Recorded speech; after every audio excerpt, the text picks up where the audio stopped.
Lighten up, take me on your magic river. Tell me all your dreams align.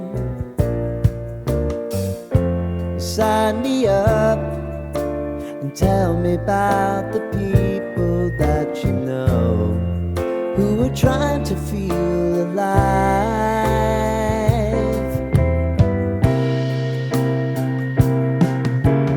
Life can get hard, so honey, if you need to cry,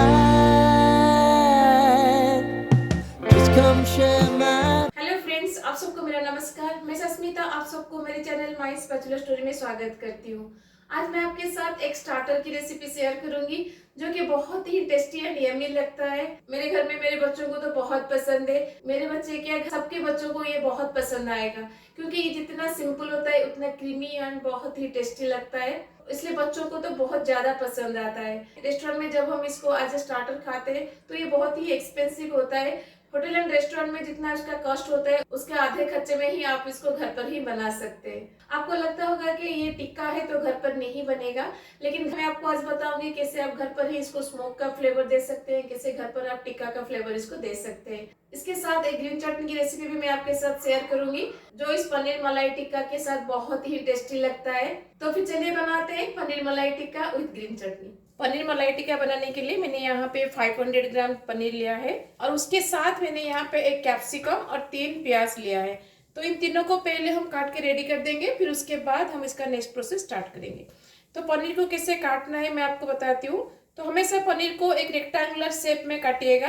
तो देखिए ऐसे rectangular shape में आप पनीर को पहले एक बड़ा पीस काट लीजिएगा, फिर उसके बाद आप अपने कन्वीनियंट शेप के हिसाब से आप इसको काटिएगा। रेस्टोरेंट होटल में जैसे बनाते हैं ना एक परफेक्ट शेप का पनीर टिक्का, वैसे ही पनीर टिक्का घर में भी बन सकता है। तो मैं सारे पनीर को इतना ही शेप में काट दूंगी और बाकी का जो टुकड़ा बचता है ना इन सब को रख दीजिएगा। इसको यूज करके आप पनीर मसाला या फिर पनीर भुजी बना सकते हैं। तो मैं यहाँ पे पैकेट वाला पनीर यूज करती हूँ, इसलिए ये परफेक्ट शेप ठीक से नहीं निकलता, इसलिए मुझे साइड से काटना पड़ता है। अगर आपके यहाँ जो पनीर मिलता है अगर वो परफेक्ट शेप में आप काट सकते हैं तो ऐसे ही शेप में काटिएगा। तो सारे पनीर को मैं इसी शेप में काट दूंगी। तो देखिए मैंने सारे पनीर को ऐसे रेक्टेंगुलर शेप में काट दिया है। अब इसको एक बॉल में हम निकाल देंगे। तो जो भी शेप में आप काटते हैं इक्वल शेप में ही काटिएगा और ट्राई करिएगा इस तरह का रेक्टेंगुलर शेप में काटने के लिए। इससे क्या होता है कि टिक्का का टेक्सचर बहुत अच्छा आता है। अब हम कैप्सिकम को काट देंगे। कैप्सिकम को कैसे काटते हैं मैंने बहुत बार आपको वीडियो में दिखा चुकी हूँ, एक बार फिर से दिखाती हूँ। आप कैप्सिकम का दोनों साइड ऐसे काट दीजिएगा और अंदर का जो बीज है इसको काट निकाल दीजिएगा।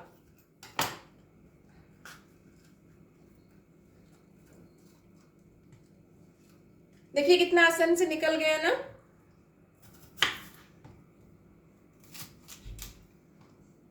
अब जितना साइज का हमने पनीर बनाया है ना उतना साइज का हम कैप्सिकम को भी कट करेंगे। तो देखिए ऐसे ही रेक्टेंगुलर शेप में कैप्सिकम को काट लीजिएगा। तो ऐसे ही शेप में मैं सारे कैप्सिकम को काट दूंगी। सारे कैप्सिकम को मैंने ऐसे ही पनीर शेप में काट दिया है। अब हम प्याज को भी काट देंगे। तो प्याज को कैसे काटेंगे कि प्याज को पहले से 2 पीस में कट करिएगा, फिर उसका जो रूट पार्ट है उसको निकाल दीजिएगा, फिर बीच में एक बार और कट लगाइएगा और उसका जो लेयर्स है वो लेयर्स को अलग कर दीजिएगा ऐसे। तो पनीर टिक्का के लिए हमने वेजिटेबल और पनीर को कट कर लिया है। तो चलिए अब इसका हम मैरिनेशन रेडी करते हैं। तो अब हम पनीर के लिए मैरिनेशन रेडी करेंगे, जिसके लिए मैं यहाँ पे लूंगी हाफ कप ऑफ अंकड़ और उसके साथ मैंने यहाँ पे 10 से 15 काजू का पेस्ट बना के लिया है। तो यहाँ पे मैं 2 टेबलस्पून ऑफ काजू का पेस्ट डाल दूंगी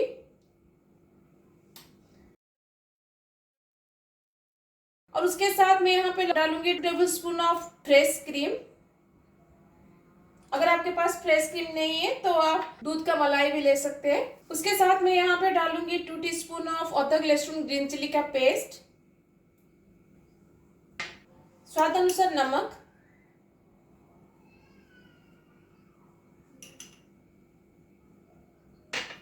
मैंने यहाँ पे 1 टीस्पून ऑफ धनिया पाउडर लिया है, उसको डाल देंगे। हाफ टी स्पून ऑफ जीरा पाउडर, 1/4 टीस्पून ऑफ काला नमक और black salt, half tea spoon of chaat masala, 1/4 teaspoon of white pepper powder. तो आपके पास अगर व्हाइट पेपर पाउडर नहीं है तो आप ब्लैक पेपर पाउडर भी डाल सकते हैं। और उसके साथ मैंने यहाँ पे हाफ टी स्पून ऑफ कसूरी मेथी लिया है, इसको क्रश करके डालिएगा। और उसके साथ मैं यहाँ पे डालूंगी 1 टेबलस्पून ऑफ मस्टर्ड ऑयल।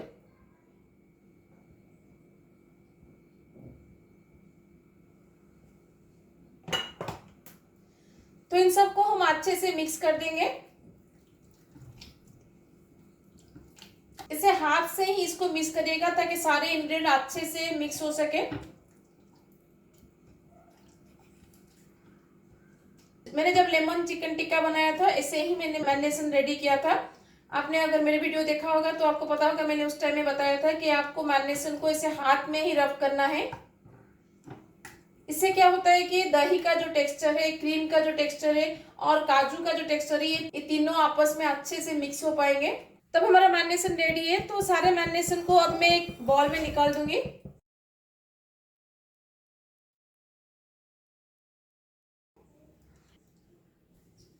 तंदूर का फ्लेवर देने के लिए हमें यहाँ पे इसको स्मोक का फ्लेवर देंगे, जिसके लिए मैं एक कटोरी में थोड़ा सा जला हुआ कोयला लिया है।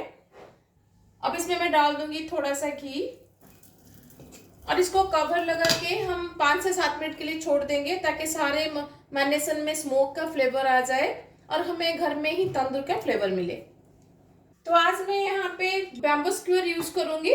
अगर आप बैम्बू स्क्यूअर यूज करते हैं तो पहले से ही उसको ऐसे ही पानी में भिगा कर रखिएगा, नहीं तो वो क्या होता है कि जब हम टिक्का बनाएंगे तो ये चूल्हे की आग में ये जल जाएगा।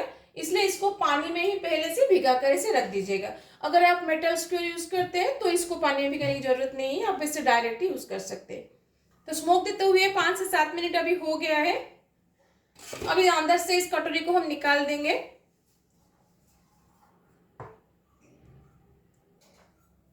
तब हम पनीर को स्क्यूअर में सेट करेंगे, जिसके लिए मैंने यहाँ पे बैम्बू स्क्यूअर लिया है। तो इसलिए मैंने इसको भिगा कर रखा था। इस बैम्बू स्क्यूअर में हम पनीर को सेट करेंगे। तो पहले आप क्या करेंगे कि इसे पनीर या फिर कैप्सिकम कोई भी एक ले लीजिएगा, उसको थोड़ा सा इसे मैरिनेशन में डीप करिएगा। इसके ऊपर ज्यादा मैरिनेशन मत लगाइएगा क्योंकि इसके ऊपर मैरिनेशन की ज्यादा जरूरत नहीं है। पहले आप कैप्सिकम या फिर अनियन को रखिएगा, बाद में पनीर को रखिएगा, नहीं तो पनीर टिक्का बनाते टाइम गैस के ऊपर ये पनीर निकल जाएगा। इसलिए पनीर को अच्छे से सेट होने के लिए पहले हम कैप्सिकम या फिर अनियन को सेट करेंगे, फिर उसके बाद पनीर को ऐसे मैरिनेशन में डिप करेंगे। तो जब भी आप पनीर टिक्का बनाते हैं या फिर आप मलाई पनीर टिक्का बनाते हैं, जो भी बनाते हैं, जो पनीर जो लेंगे हार्ड पनीर थोड़ा सा लीजिएगा। ज्यादा सॉफ्ट पनीर अगर आप लेंगे तो क्या होगा कि जब हम इसको गैस के ऊपर दिखाएंगे तो इसकी ओर से निकल जाएगा। इसलिए कोशिश करिए कि थोड़ा सा हार्ड पनीर लेने के लिए। तो बीच का जो कैप्सिकम है मैं उसमें मैरिनेशन नहीं लगाती हूँ क्योंकि हम तंदूर में नहीं बनाएंगे, गैस में बनाएंगे। अगर ये अच्छे से बर्न नहीं हुआ तो अच्छा नहीं लगेगा। इसलिए बीच में जो कैप्सिकम अनियन देंगे हम उसमें मैरिनेशन नहीं लगाएंगे, लेकिन पनीर में मैरिनेशन लगा कर ही करिएगा। तो ऐसे ही हम सारे पनीर को हम स्क्यूअर में सेट कर देंगे। तो देखिए मैंने सारे पनीर को इसे स्क्यूअर में सेट कर दिया है। तो चलिए अब इसका हम टिक्का बनाते हैं। तो घर में टिक्का बनाने के लिए आप ऐसे ही रोटी जिसमें हम बनाते हैं ना, ये ऐसे ही छन्नी ले लीजिएगा और इसके ऊपर सारे स्क्यूअर को रखिएगा। सबके घर में तो इसे रोटी सेकने वाला ये छन्नी होगा, तो उससे आप ऐसे ही गैस के ऊपर रखिएगा। यहाँ पे मेरा 3 नहीं हो रहा है तो मैं 2-2 करके इसको करूंगी। ज्यादा क्राउड मत करिएगा, नहीं तो अच्छे से कुक नहीं हो पाएगा। तो गैस के फ्लेम को यहाँ पे मीडियम रखिएगा, ज्यादा हाई मत रखिएगा, नहीं तो पनीर जल जाएगा। इसके ऊपर हम इसे घुमा घुमा कर इसको पकाएंगे। तो कंस्टेंटली एक साइड में ज्यादा टाइम के लिए मत रखिएगा, टर्न करते रहिएगा ताकि चारों तरफ से ये अच्छे से कुक हो सके। देखिए कैसे धुआं निकल रहा है, जैसे तंदूर में होता है ना, वैसे ही आप घर पर भी ऐसे कर सकते हैं। बस इसको टर्न करते रहिएगा ताकि कोई भी साइड से पनीर ना जले। आप चाहे तो इसे ओवन में भी बना सकते हैं। 200 डिग्री पर ओवन को प्रीहीट कर लीजिएगा और फिर उसको 10 से 15 मिनट के लिए ओवन में बैठाइएगा। बीच बीच में उसको निकाल के ऐसे ही थोड़ा सा टर्न करके फिर इसको ओवन में पकाइएगा। देखिएगा ओवन में भी बहुत अच्छे से ये टिक्का बन जाता है। तो आप देख सकते हैं कितने अच्छे से इसका टेक्सचर और कलर आया है, बिल्कुल तंदूर जैसा। ज्यादा इसको गैस के ऊपर मत दिखाएगा, हमें बस ऊपर का जो मैरिनेशन है उसको कुक करना है। ऐसे ही हम सारे पनीर को पकाएंगे।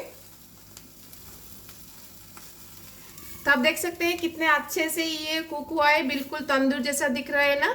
जैसे हम होटल एंड रेस्टोरेंट वगैरह में तंदूर फ्लेवर से खाते हैं, वैसे ही ये घर पे भी आप बना सकते हैं।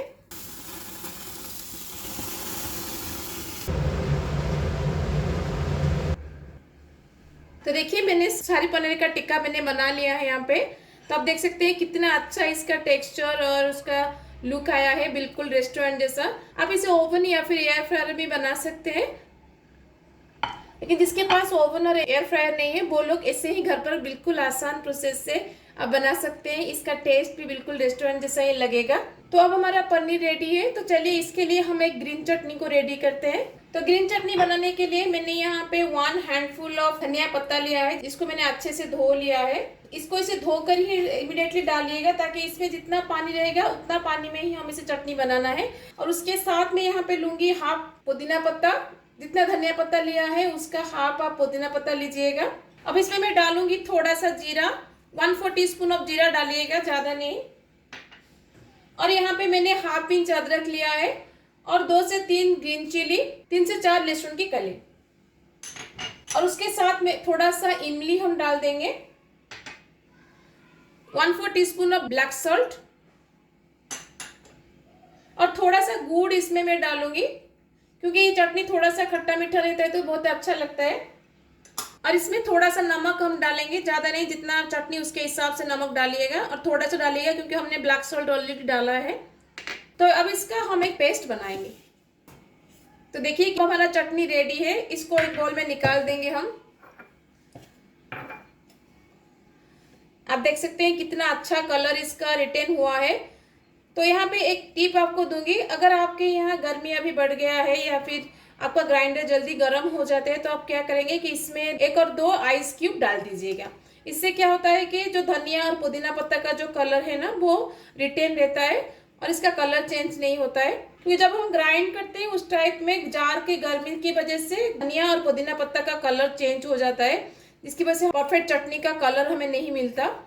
अगर आप इसमें 1-2 क्यूब आइस डाल देंगे तो इसका कलर ऐसे ही इतना अच्छे से आएगा। तो अब देखिए हमारा चटनी अभी रेडी है। ये बहुत ही टेस्टी लगता है और खास करके टिक्का के साथ बहुत ही यमी लगता है। तो मैंने ऑलरेडी टिक्का बना लिया था, अब हमारा चटनी रेडी है। तो चलिए हम प्लेटिंग करते हैं। Lighten up, take me on your magic river. Tell me all your dreams align. Sign me up and tell me about the people that you know who are trying to feel alive.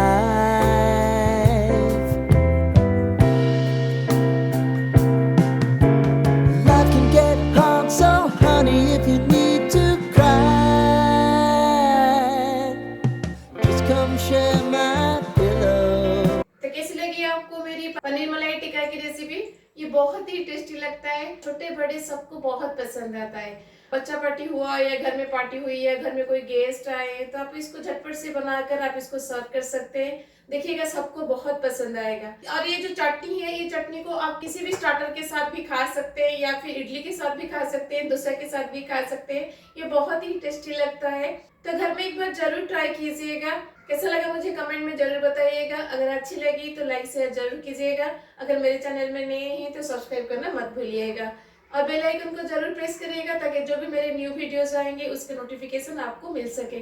तो मिलते हैं और एक recipe के साथ। Till then bye bye, see you, have a good day.